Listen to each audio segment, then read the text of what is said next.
প্রিয় স্নেহের ছাত্রছাত্রীরা, তোমাদের যাদের ফিলোসফির সাপ্লিমেন্টারি এক্সাম রয়েছে সেকেন্ড সেমিস্টারে, তোমাদের জন্য আজকের এই ভিডিওটি অত্যন্ত গুরুত্বপূর্ণ। কারণ আজকের এই ভিডিওতে আমি তোমাদের গুরুত্বপূর্ণ প্রশ্নগুলো নিয়ে আলোচনা করব, যে প্রশ্নগুলো পড়ে গেলে তোমরা 100% কোশ্চেন কমন পাবে। তোমাদের সাপ্লি কারণ আমি তোমাদের অনেককে জিজ্ঞেস করেছিলাম, আমি বলেছিলাম তোমরা কি, আমি যে সাজেশানগুলো দিয়েছিলাম সেকেন্ড সেমিস্টারে যখন হয়েছিল 2023-এর প্রশ্নপত্রে, তোমাদের আমি বলেছিলাম তোমরা কি সেগুলো ফলো করনি। তোমরা ম্যাক্সিমাম বলেছো তোমরা চ্যানেলে তখন ফলো করোনি। তো অনেকেই এরকম রয়েছে যারা নতুন চ্যানেল ফলো করেছো, তারাই রিকোয়েস্ট করেছো, তারাই কিন্তু সাপ্লি পেয়েছে। তো খুব চেনা জানা যারা আমার কাছে ক্লাস করেছিল বা যারা আমাদের কাছে পড়েছিল, তাদের মধ্যে কেউ ফিলোসফিতে অন্তত সাপ্লি পায়নি। তো যারা পেয়েছো কোনো কারণবশত, তারা চিন্তা কোনো কারণ নেই। এই যে প্রশ্নগুলো আজকে আমি বলবো, একটু ভালো করে মনোযোগ সহকারে যদি করে যাও, তাহলে কিন্তু তোমাদের অনেকটাই উপকৃত তোমরা হবে। তোমরা অনেক রিকোয়েস্ট করেছো, তো কোনো জায়গায় তোমরা চ্যানেলে পাওনি। বেসিক জিনিসটা কি হয়, পিভি স্টাডি ক্লাস যখন দেয় তারপরেই দেখবে, যখন এই ভিডিওটি যদি ভিউ বেড়ে যায়, এটি যদি 1K 2K যদি চলে যায়, তাহলে এই সাবজেক্টের উপর আবার ভিডিও করা অন্যরা শুরু করে দেয়। তো যাই হোক, তোমাদের যারা ফিফথ সেমিস্টারে উঠেছো, তোমাদের বিভিন্ন সাবজেক্টের সাজেশন তোমরা পাবে।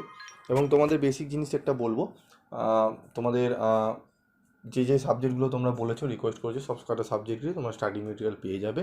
তোমরা সংগ্রহ যদি করতে চাও অবশ্যই করো। তো আজকে দেখো, আমি ফিলোসফির যে সাপ্লিমেন্টারি এক্সাম রয়েছে তার আগে কোশ্চেন প্যাটার্নটা আমি তোমাদের বলে দিই।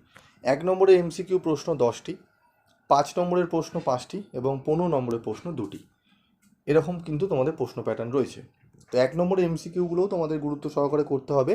তো আজকের এই ভিডিওতে আমি আলোচনা করব 15 নম্বরের 5টি প্রশ্ন বলে দেবো গুরুত্বপূর্ণ, এবং 15 নম্বরে আমি তোমাদের 5টি প্রশ্ন বলে দেবো, এবং 5 নম্বরে আমি 6 থেকে 7টি প্রশ্ন বলে দেবো। তো চলো প্রথমে শুরু করি। গুরুত্বপূর্ণ প্রশ্ন 15 নম্বর।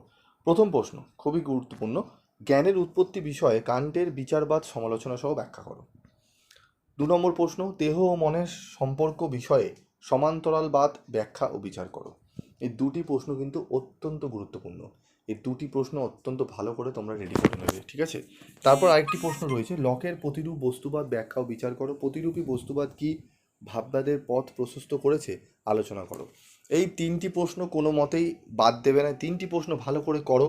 এই 3টি প্রশ্ন যদি ভালো করে করে যাও, আমি বলছি তোমরা এখান থেকে, আমার যতটা অভিজ্ঞতা যে অনুযায়ী বলছি, এখান থেকে একটি প্রশ্ন তোমরা 100% কমন পাবেই। তাহলে স্যার আরেকটা প্রশ্ন কমন পেতে কোন প্রশ্ন করতে হবে? দেখো, আরেকটি প্রশ্ন পড়তে আরও 2টি প্রশ্ন তোমাকে এক্সট্রা করতে হবে। কি প্রশ্ন দেখে নাও। বার্কলের আত্মগত ভাববাদ ব্যাখ্যা ও বিচার করো। এবং 5 নম্বর প্রশ্ন, দেহ মনের সম্বন্ধ বিষয়ে ক্রিয়া প্রতিক্রিয়াবাদ ব্যাখ্যা ও বিচার করো। এই 5টি প্রশ্ন খুব ভালো করে তোমরা রেডি করে নিও। তারপর দেখো, চলে আসবো আমরা 5 নম্বরের প্রশ্ন। 5 নম্বরের প্রশ্নটি দেখে নাও। সরল বস্তুবাদ ও প্রতিরূপী বস্তুবাদের মধ্যে পার্থক্য লেখো। বিশ্লেষক ও সংশ্লেষক বচনের মধ্যে পার্থক্য দেখাও। অস্তিত্ব প্রত্যক্ষ নির্ভর এই উক্তিটি কার? কথাটির তাৎপর্য কী? উদাহরণসহ বিভিন্ন প্রকার জানা শব্দের অর্থ ব্যাখ্যা করো। হিউম কিভাবে মুদ্রণ ও ধারণার মধ্যে পার্থক্য করেছেন? ডেকার্তকে অনুসরণ করে মন ও জড় দ্রব্য বিষয়ে দ্বৈতবাদ ব্যাখ্যা করো। চরমপন্থী ও নরমপন্থী বুদ্ধিবাদের পার্থক্য কী? বস্তুবাদ কাকে বলে? সরল বস্তুবাদের মূল বক্তব্য কী? আমি চিন্তা করি অতএব আমি আছি উক্তিটি ব্যাখ্যা করো। সবল ও দুর্বল অর্থে জানা বলতে কী বোঝো? এই যে 10টি প্রশ্ন তোমরা এখানে দেখতে পাচ্ছ, এই 10টি প্রশ্ন যদি ভালো করে অনুশীলন করে যাও, তাহলে তোমরা এখান থেকে ম্যাক্সিমাম প্রশ্ন, তোমাদের 5টা 5 নম্বরের প্রশ্ন আসে, মিনিমাম 4টে প্রশ্ন তোমরা কমন পেয়ে যাবে, এটুকু বলতে পারি। তো এই 10টি প্রশ্ন ভালো করে রেডি করে নিও, এবং তোমাদের যে বইগুলো তোমাদের রয়েছে সেই বইগুলো দেখেই তোমরা এই উত্তরগুলো ভালো করে করে নেবে, এবং উত্তরের কোয়ালিটি কিন্তু একটু ভালো করবে, ঠিক আছে? এবং বই থেকে সমস্ত কিছু টেক্সট বইতেই থাকে, টেক্সট বই থেকেই তোমরা ভালো করে সেগুলো পড়ে নিলেই তোমরা কিন্তু লিখতে পারবে। তো আশা করি তোমাদের প্রত্যেকের ভালো পরীক্ষা হবে।